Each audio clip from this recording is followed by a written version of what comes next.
बिस्मिल्लाहिर्रहमानिर्रहीम। अस्सलाम वालेकुम। क्या हाल है सबके? अल्लाह से दुआ करती हूँ मेरे सारे देखने वाले ठीक हों, खैरियत से हों। घर के काम काजों से फ़ारिग हुई थी, अभी बनाने लगी थी आलू गोश्त। सोचा साथ साथ आपसे बातें वगैरह भी हो जाएं और साथ साथ काम भी स्टार्ट हो जाए। मैं ऐसे लहसुन को पानी में डाल के छील के रख लेती हूँ भिगो के, फिर साथ साथ जो ज़रूरत होता है वो मैं छीलूँगी। थोड़ा सा जो एक्स्ट्रा वाला छीलूँगी,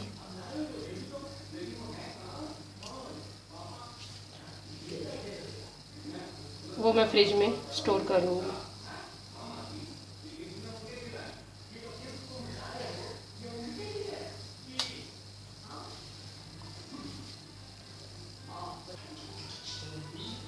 बिस्मिल्लाहिर्रहमानिर्रहीम। अब पकाना स्टार्ट करेंगे।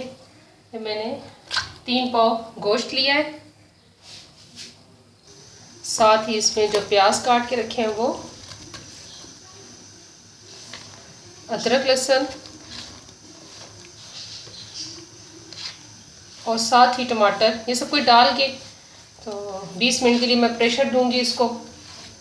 नमक मिर्च भी साथ ही शामिल कर दूंगी और साथ साथ घर के बाकी काम करेंगे। जब तक गोश्त गलेगा तब तक फिर हमारा गोश्त गलेगा, फिर बुनाई वगैरह करेंगे, बाकी घर के काम मैं मुकम्मल करूँगी। अब इसमें मसाले वगैरह डालेंगे और साथ ही फिर इसको प्रेशर देने के लिए मैं बंद कर दूँगी। धनिया पाउडर, नमक, मिर्च अपने टेस्ट के लिहाज से आप लोग शामिल कर लें।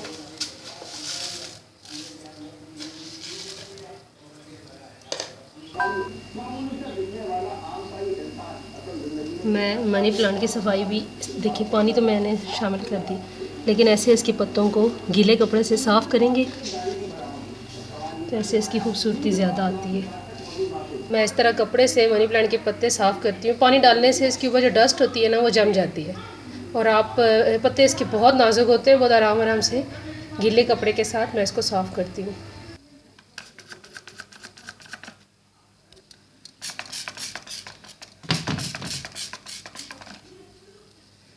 मैंने ये जो लिक्विड बनाया बस शीशा वगैरह साफ़ करने के लिए, इसकी भी मैंने वीडियो आप लोगों से शेयर की हुई है, आप मेरे चैनल पे देख सकते हैं। मैं ऐसे इसको ज़रा से स्प्रे करके उसके बाद चीज़ों को कपड़े से साफ़ करती हूँ तो वो बिल्कुल साफ़ सुथरी हो जाती हैं।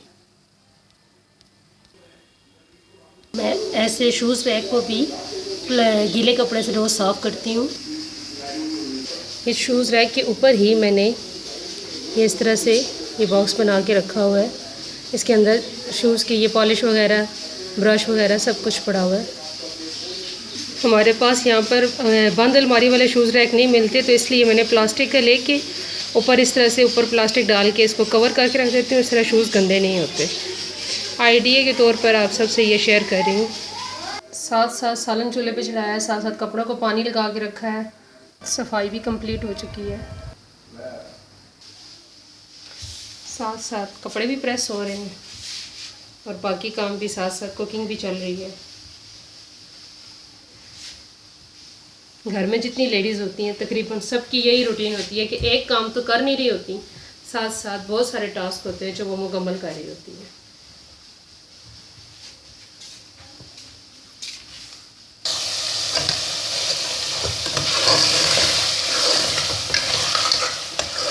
गोश्त गला के मैंने इसी तरह गोश्त की बुनाई कर ली है।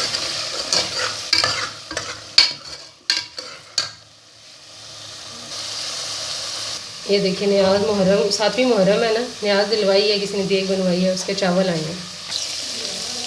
ये अदरक और हरी मिर्ची, ये देखिए सालन मेरा तैयार हो चुका है। मैंने हल्का सा प्याज वगैरह डाल के हल्का ग्रेवी के साथ ये सालन तैयार किया है। उम्मीद है कि आपको मेरी ये रेसिपी अच्छी लग रही होगी। अल्हम्दुलिल्लाह देखिए दोपहर के खाने के लिए अल्लाह ताला ने ये न्याज के चावल, मीठे चावल किसी ने दिए हैं, लेकिन बहुत अच्छी बनाई है उन्होंने, और साथ में ये मेरा फ्राई गोश्त। ये देखिए अल्हम्दुलिल्लाह फुल दस्तरखान भरा हुआ है। ये दाल और ये वाली रोटी, ये भी न्याज दिलवाई है, ये मेरे चाचू के घर से आई है। तो 10 दिन का खाना खाने लगे थे, मैंने सोचा आपके साथ ये भी शेयर करूं। साथ ये चना पुलाव, ये भी साथ वालों के घर से आया है, न्याज दिलवाई है। और ये जो आलू गोश्त है ये भी लंगर का पका हुआ था, ये भी आया है। और एक घर में साथ में ये छोले और दूर की रोटी जो है ना, ये वाली सफ़ेद वाली, ये वाली उन्होंने बांटी है। मीठे चावल हर चीज़ है दस्तरखान पे। आज देखिए कितना भरा हुआ दस्तरखान है। अल्लाह ताला जिन सब ने न्याज दिलवाई है उन सब की न्याज भी कबूल करे, हमारी भी जायज़ ख्वाहिशात को पूरा करे।